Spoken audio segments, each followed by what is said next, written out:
तो ये रहा हमारे सामने हमारा नेक्स्ट क्वेश्चन, और ये थोड़ा सा रेंज पे बेस्ड है, मतलब इसमें मिक्स कॉन्सेप्ट्स यूज़ हो रहे हैं, क्वाड्रेटिक भी यूज़ हो रहा है, इसमें ट्रिग्नोमेट्री भी यूज़ हो रही है, क्वाड्रेटिक बिकॉज स्क्वायर जैसी चीज़ें आ रही हैं, ट्रिग्नोमेट्री भी यूज़ हो रही है, और रेंज डोमेन जैसी चीज़ें भी यूज़ हो रही हैं जो कि फंक्शन का पार्ट होता है। ठीक है, तो हर एक चीज़ का बहुत बेसिक यूज़ हो रहा है, तो इसलिए ये क्वेश्चन रेलिवेंट है। ठीक है, और इसमें हमें क्या करना है, हमें के की वो रेंज बतानी है जिसके लिए ये जो इनइक्वालिटी है ना ये ट्रू हो। ठीक है, एक्स हमारा माइनस इन्फिनिटी से इन्फिनिटी, या फिर इसको हम x belongs to real number भी बोल सकते हैं, दोनों का मतलब सेम ही होता है। ठीक है, तो लिखते हैं, इसमें मैं बेसिकली ग्राफ्स का यूज़ करूँगा। ठीक है, तो सम बेसिक ग्राफ्स। ठीक है, कौन कौन से बेसिक ग्राफ्स हैं, जैसे कॉस एक्स है। कॉस एक्स का ग्राफ क्या होता है, -1 से 1 ऑसिलेट करता है, ये तो पता ही होगा, कॉस एक्स की वैल्यू -1 से 1 के बीच में ही रहती है। ठीक है, कॉस एक्स आप किसी भी रियल नंबर पे चले जाओ, मतलब एक्स की आप कोई भी वैल्यू डाल दो, चाहे 400 डाल दो, एक्स इक्वल्स टू 400, आप यहाँ यहाँ यहाँ यहाँ कहीं होगे, ऑब्वियसली टॉप पे नहीं होगे बिकॉज वो पाई नहीं है। ठीक है, तो आप कॉस की वैल्यू -1 से 1 तक ही लाया करती है, हमें बस इसी चीज़ का यूज़ करना है। ठीक है, ये 1 हो गया और ये -1 हो गया, तो यहाँ से हमको क्या मिल जाएगा, एक्स जब माइनस इन्फिनिटी से इन्फिनिटी के बीच में नाच रहा होता है तो कॉस एक्स हमारा -1 से 1 के बीच में नाच रहा होता है। ठीक है, ये हो गया, और एक और ग्राफ मैं बता देता हूँ। ठीक है, क्वाड्रेटिक का ये x² - x, वो मैं क्यों बना रहा हूँ वो आगे समझ में आ जाएगा, और इसको हम पूरा नहीं बनाएंगे, इसको हम -1 से 1 के लिए ही बनाएंगे बस। ठीक है, सबसे पहले तो आप देखो ये 0 कहाँ हो रहा है, ये 0 कहाँ हो रहा है, x इक्वल्स टू 0 और 1 पे हो रहा है, 1 - 1 0 होता है, 0 - 0 0 होता है, तो ये हमारे पास दो रूट्स आ गए, ये किसी मिनिमम वैल्यू तक जाएगा और यहाँ कहीं इसकी कुछ वैल्यू होगी, तो ये -1 और ये 1, कुछ लोगों को समझ आ गया होगा कि यार बिकॉज ये -1 से 1 जा रहा है तो ऐसा ही कुछ यहाँ पर रिलेशन होगा, और ये मिनिमम वैल्यूज़ क्या क्या अटेन कर सकता है, ये हो जाएगी -1/4 और ये हो जाएगी 2। ठीक है, ये कैसे आ रही है, देखो ये आपको पता होना चाहिए कि ये मिनिमम वैल्यू क्या होती है, -d/4 होती है। ठीक है, b² - 4ac होता है da, अब यहाँ c 0 है, देख सकते हो आप यहाँ पर कोई c नहीं है। ठीक है, तो b² ही हो जाएगी, तो -b²/4 ही हो जाएगा, a1 है, b आपके पास क्या है -1, तो -1 का स्क्वायर, तो -1/4। ठीक है, यहाँ तक कोई इशू नहीं होना चाहिए। ऑल राइट, तो ये हमें जो नेसेसरी जानकारी थी वो मिल गई। अब सवाल पे हम चलते हैं, सवाल के सोल्यूशन पे। तो हमारा सोल्यूशन हो जाएगा, मैं बेसिकली ना cos x को t मान लेता हूँ, let cos x equals to t, तो for x belongs to -infinity, x जब -इन्फिनिटी से इन्फिनिटी के तक रहेगा तो हमारा t जो होगा ना वो -1 से 1 ही रहेगा।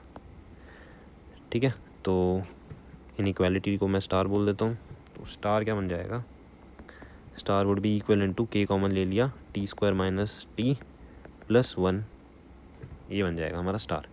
अब हमें देखो t² - t, अब ध्यान से देखो, t आपका -1 से 1 तक रह सकता है, इसको ऐसे देखो, ये आपका अब t² - t हो गया। ठीक है, t² - t हो गया, तो ग्राफ तो क्वाड्रेटिक ही रहेगा। अब ये ग्राफ कहाँ से कहाँ तक जा रहा है, इसकी मिनिमम वैल्यू y कहाँ से कहाँ तक जा रहा है, यहाँ से लेकर यहाँ तक जा रहा है, राइट। तो आपका ये जो पूरी चीज़ है, ये पूरी चीज़ -1/4 से 2 तक जा रही है, जब मेरा x जो मेरा t जो है वो -1 से 1 के बीच में।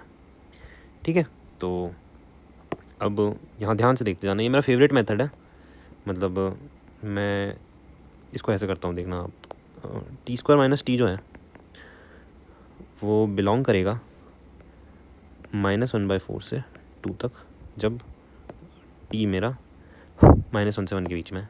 ठीक है, तो अब इस पूरी इक्वेशन को अगर आप k से मल्टीप्लाई कर दो, जो मुझे दिया हुआ है उससे मैं वो बना रहा हूँ जो मेरे को चाहिए, तो ये क्या हो जाएगा। अब यहाँ सबसे बड़ी गलती हो जाती है लोगों से, यहाँ सबसे बड़ी गलती क्या होती है कि वो लिख देते हैं कि यार अगर मैं इस पूरी इक्वेशन को k से मतलब देखो भाई, अगर आप इस पूरी इक्वेशन को 3 से मल्टीप्लाई कर दोगे तो ये -3/4 से 6 तक जाएगा। ठीक है, ये पूरी चीज़ 3 से मल्टीप्लाई हो जाएगी, कोई दिक्कत ही नहीं है, तो मैं किसी k से मल्टीप्लाई कर दूँ तो ये होना चाहिए। लेकिन अगर आपने गलती से इसको -2 से मल्टीप्लाई कर दिया तो ये पूरी रेंज पलट जाएगी। क्यों पलट जाएगी भाई, ये हो जाएगा 1/2 और ये हो जाएगा -4, तो डोंट यू थिंक कि ये -4 से 1/2 होना चाहिए, यानी कि ये दोनों चीज़ें पलट जानी चाहिए।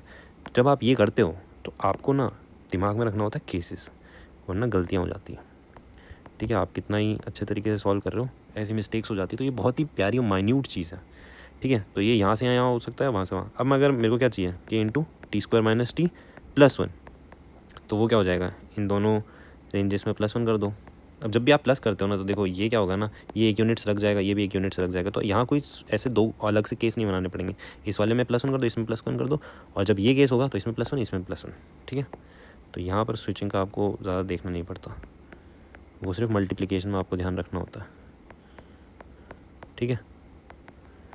अब मुझे क्या बोला है कि ये जो चीज़ है ना, ये पूरी चीज़ ना greater than equals to zero होनी चाहिए, यानी कि इसकी जो भी रेंज होगी, ये रेंज है, ठीक है ना। रेंज का मतलब क्या होता है, कोई चीज़ कहाँ से कहाँ तक लाई कर रही है। ठीक है। ये टी की डोमेन है, ये इसकी रेंज है। ठीक है। ये चीज़ जो है, ये इस फंक्शन है बेसिकली, एफ टी बोल दो इसको। एफ टी के अंदर टी की डोमेन है ये, और एफ़ की रेंज है ये कहाँ से कहाँ तक जाएगा, तो ये आपकी बेसिकली रेंज है।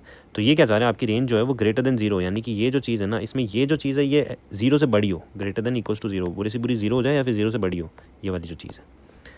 ठीक है। तो हम यही करेंगे। Given star is greater than equals to zero, this implies 1 minus K by 4 is greater than zero, या फिर हमारा 2k plus 1 greater than zero, and ये दोनों ही चीज़ें ग्रेटर देन ज़ीरो होनी चाहिए। ठीक है।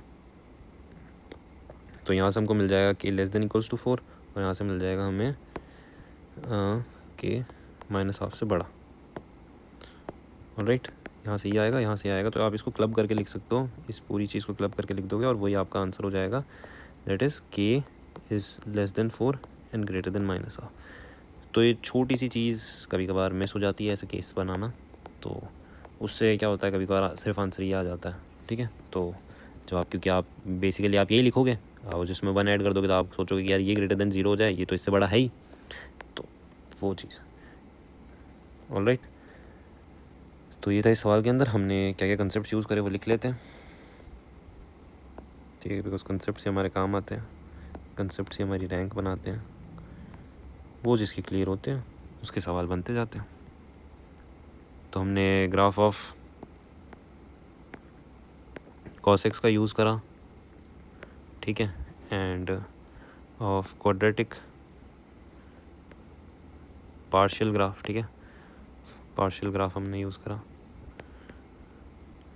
ग्राफ्स में आपको मास्टरी होनी चाहिए, ठीक है। जिसके ग्राफ्स बहुत अच्छे होते हैं वो सवालों को बहुत जल्दी कर लेता है, बहुत अच्छे तरीके से उसको सवाल दिखते हैं। ठीक है। फिर हमने concept of range and domain भी थोड़ा सा टच करा, ठीक है। इसको आप डिटेल के अंदर फंक्शंस में पढ़ते हैं, एंड बेसिकली डोमेन का आपने यूज़ करा, एंड बस इतना ही था। केस बनाया आपने यहाँ पर वेरिएबल मल्टीप्लाई करके, तो ये बेसिक सी चीज़ है। तो ये था इस सवाल के अंदर। कोई भी डाउट हो या कोई और अप्रोच हो आपके पास, ठीक है, अलजेब्राइक कोई अप्रोच हो, तो वो ज़रूर आप कमेंट सेक्शन में बताना।